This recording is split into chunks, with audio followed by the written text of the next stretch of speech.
Welcome to the Deep Dive. Okay, so today we're digging into a book that really makes you think hard about what's coming. Max Tegmark's Life 3.0, Being Human in the Age of Artificial Intelligence. Our mission really is to pull out the biggest, most important ideas from it. We want to guide you through, the huge potential of AI, but also the risks involved and these really critical choices we face, building super intelligent beings. Right. It's a conversation about, well, the future itself. Yeah, and Max Tegmark, he's an MIT physicist, right? And what's so interesting is he doesn't just talk about AI like it's another tool. No, He really pushes us, challenges us to think about how it could completely reshape, well, everything. Civilization. totally. He's not really asking if superintelligence arrives. He kind of takes that as a given almost, but how we manage it. Yeah. And crucially, what kind of future do we actually want to build, like consciously decide on? Exactly. And right at the start, he gives us this really useful way to think about life.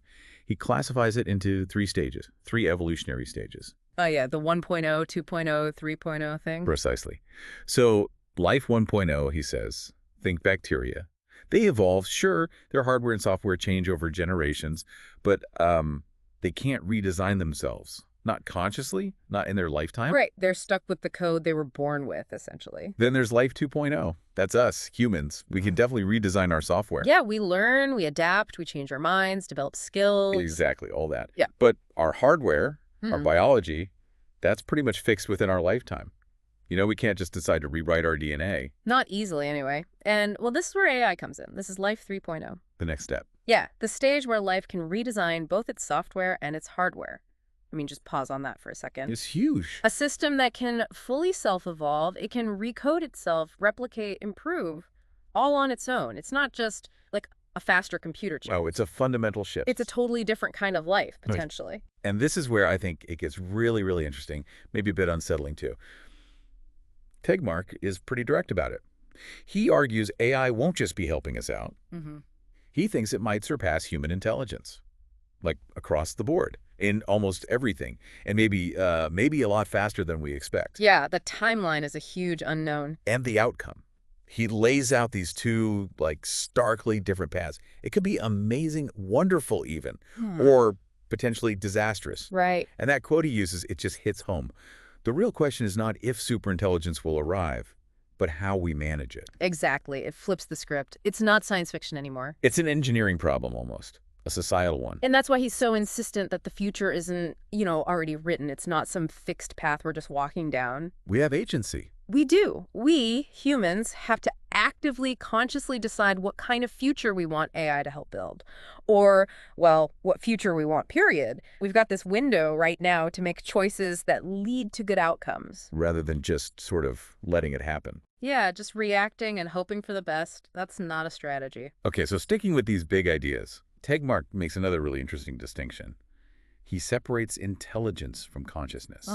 Yes. Crucial point. He says a machine could be incredibly smart, like way beyond human level smart, Mm-hmm. but not be conscious, not be alive in the way we think of it. Right. It separates the thinking, the processing, the problem solving. From the feeling, Yeah, the subjective experience, the awareness. exactly. And that distinction, I mean, it's profound, isn't it? Because it forces us to really question what we even mean by alive or intelligent. Totally. If an AI isn't conscious, can it suffer? Should it have rights? Does intelligence alone make something worthy of, well, moral consideration? Big questions. Huge questions. And Tegmark doesn't pretend to have all the answers, but he really forces you to confront them before we potentially have conscious or maybe just super intelligent AI everywhere. We need to draw lines we don't even have words for yet. Okay, so beyond the big existential stuff, Yeah. he also gets very practical. He talks about very real, here and now risks if we don't manage AI well. Yeah, not just future hypotheticals. No, things already happening or just around the corner. He talks about automation, right? How millions of jobs could just vanish. Mm-hmm. Leading to massive disruption. Huge instability. Then there's the really chilling stuff like weaponized AI. Autonomous weapons? Yeah, killer drones making their own decisions. Yeah. The potential for automated wars that spiral out of control with no human accountability. It's terrifying to think about. And also bias. How AI trained on, flawed human data can just amplify existing biases. Right, making things even more unfair, but at a massive scale. Yeah. Systemic bias, turbocharged. Exactly. And Tegmark, he highlights all these, but he's also focused on, okay, what do we do about it? He pushes for proactive steps. Like what? Well, things like developing really clear ethical guidelines, internationally agreed upon if possible, pouring resources into safety research. How do we make these things robustly safe? And smart government policies to actually steer AI development in a responsible direction. So putting up guardrails. Putting up guardrails now, yeah. Yeah. Not trying to figure it out after the superintelligence is already out of the box. Which brings us to what Tegmark sees as maybe the most urgent problem, the big one. The control problem. Yeah, the control problem. How do we make sure that if or when we build an AI that's way smarter than us, its goals are actually aligned with our goals, with humanity's well-being? Because the fear is once it's truly super intelligent, we might not understand it, let alone be able to, just pull the plug. Right. And what's so critical, what Tegmark really hammers home, is that this isn't some problem for 50 years down the line. He says it's now. It's now. We have to build an alignment, transparency, safety right from the very beginning. It needs to be baked into the core architecture. Well, we still can. While we still understand it, while we still have control over the design process. It's like, the classic example. Yeah. If you tell an AI, make paper clips, it might turn the entire planet into paper clips because you weren't specific enough about, well, everything else you value. Right, like human life.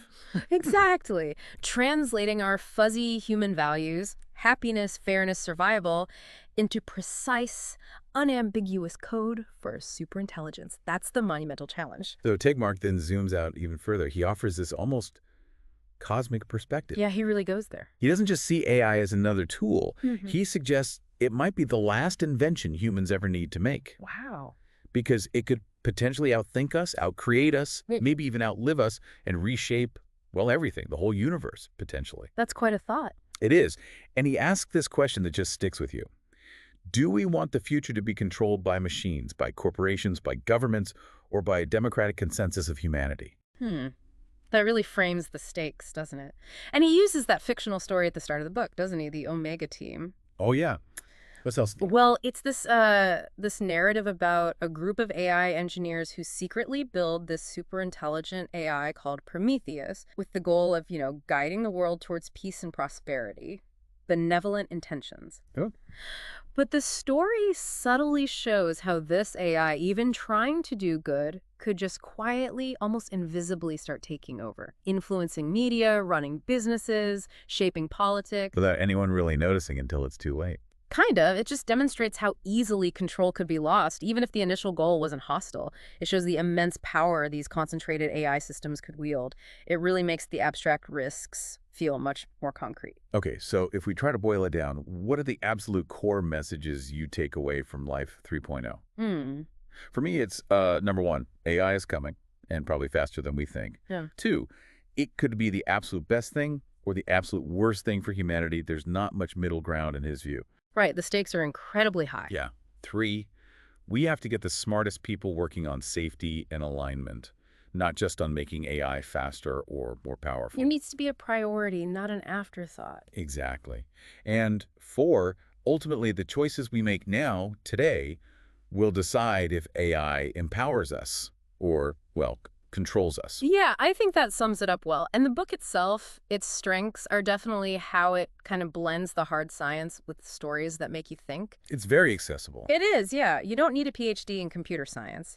And it really pushes you towards moral reflection, towards a global conversation about AI safety and ethics. Are there criticisms of the book? Oh, sure. Some people find it maybe a bit too speculative, too focused on the far future, perhaps a little philosophical. And it's definitely not a how-to guide for building AI. And as I mentioned, some feel it maybe dwells too much on these long-term existential risks when people are worried about, losing their jobs next year. Okay, fair points. Yeah. There's a balanced perspective then. Yeah, it's good to know the different takes on it. So thinking about all that, who do you think should really pick up this book? Who would get the most out of it? I mean, obviously AI researchers, tech entrepreneurs, people in education. Policymakers, too, I'd say. Oh, yeah, absolutely. Yeah. But I think also anyone just generally interested in ethics, technology, future studies. Or if you like shows like Black Mirror. Yes, Yeah. or movies like Ex Machina, or if you've read Yuval Noah Harari's books, like Sapiens or Homo Deus. Yeah, it fits right into that category of big picture thinking about humanity and technology. It's really for anyone looking at all the AI news and asking, okay, what's really going on?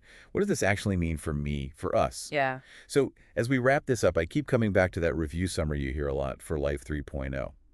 It's not just about machines. It's about us and whether we'll survive the future we're building. Powerful. It really is. It just drives home that this whole AI thing, it's not just tech. It's about our choices, our values, our future. It's fundamentally in our hands, and we really need to act wisely.